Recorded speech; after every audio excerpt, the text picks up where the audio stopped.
Nigeria on fire. APC chieftain tells EL-RUFAI. A chieftain of the All Progressive Congress in Plateau State, Samuel Kwako, on Sunday cautioned former governor of Kaduna State, Nasir El-Rufai, not to set Nigeria on fire with his utterances. Kwako, who is a former national director of the Christian Association of Nigeria, stated this at a press conference in Jos on Sunday.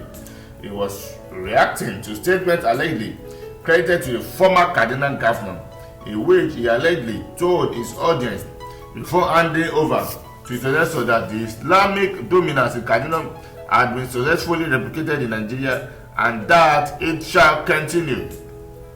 El-Rufai, he alleged, equally told his audience that in the course of the electioneering campaigns, when they Christians tried to ask questions on why the Muslim ticket, he deceived them that it was not for religious dominance, when in reality the tickets both nationally and at the state level were for Islamic dominance.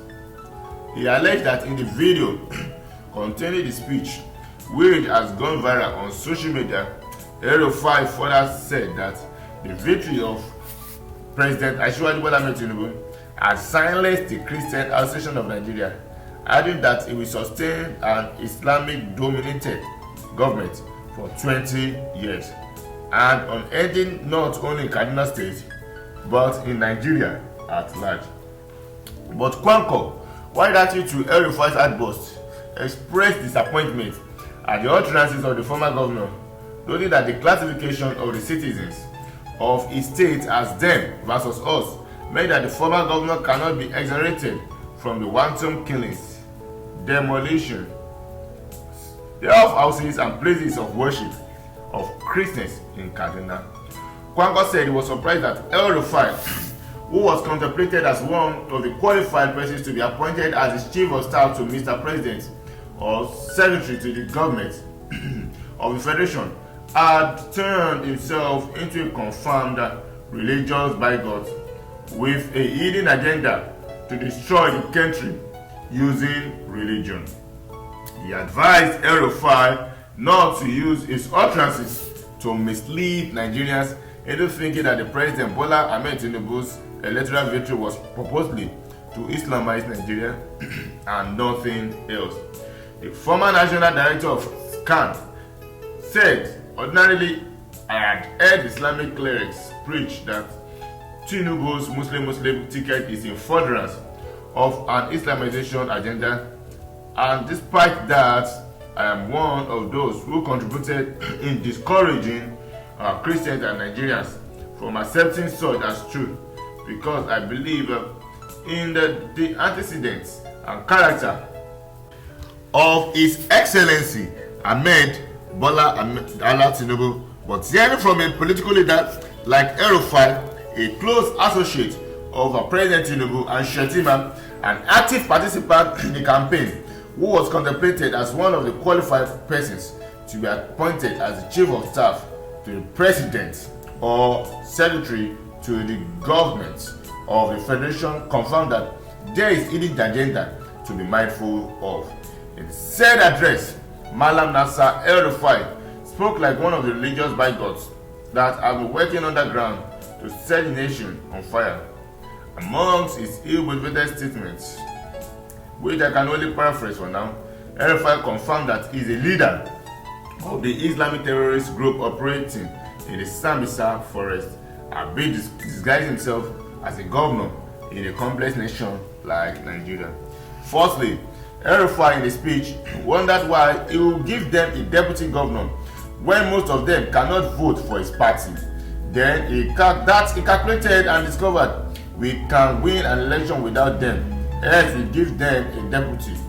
From El-Rufai's classification of the citizens of the state as them versus us, one needs no angel to tell you that you cannot be exonerated from the wanton killings, demolition of houses and places of worship of Christians in Kaduna.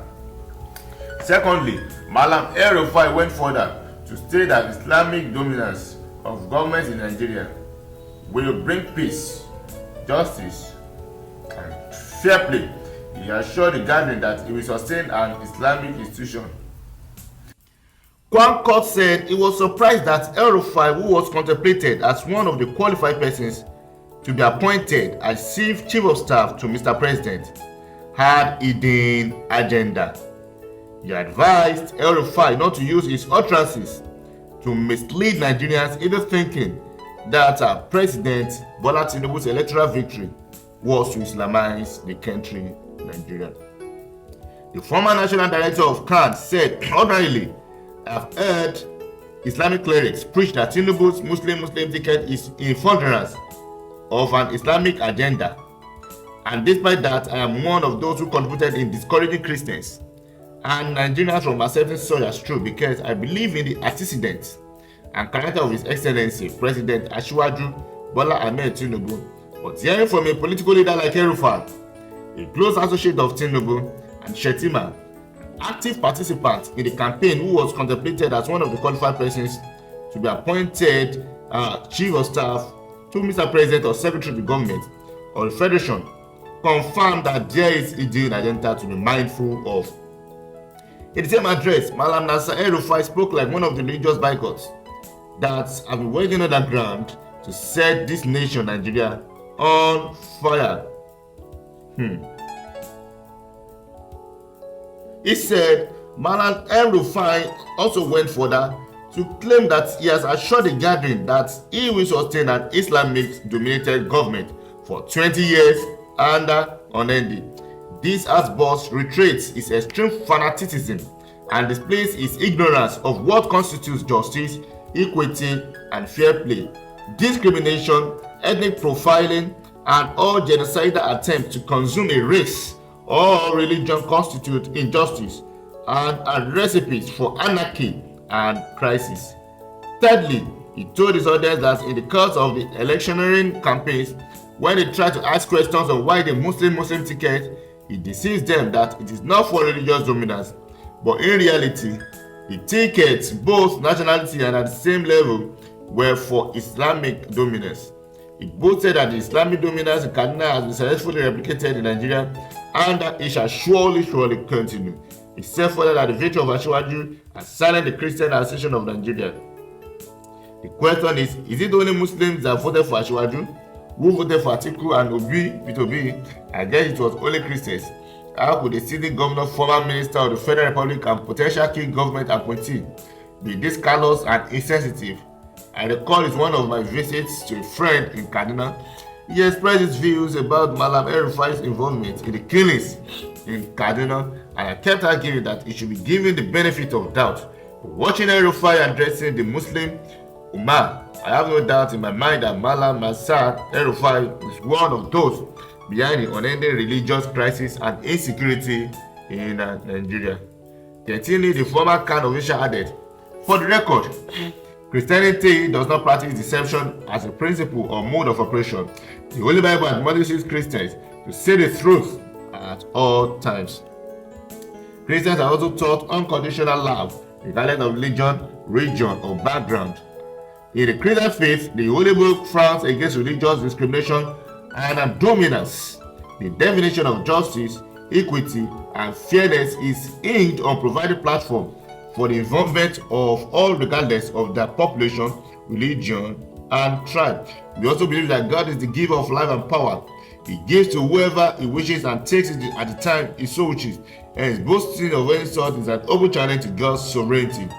Be a member of the Nigerian Religious Council, NIREC. I have closely interfaith with respected Islamic leaders of high repute and found out that there are Muslim leaders, unlike Malam El-RUFAI, who are deeply concerned about the peace, development, and growth of Nigeria, but without pretense.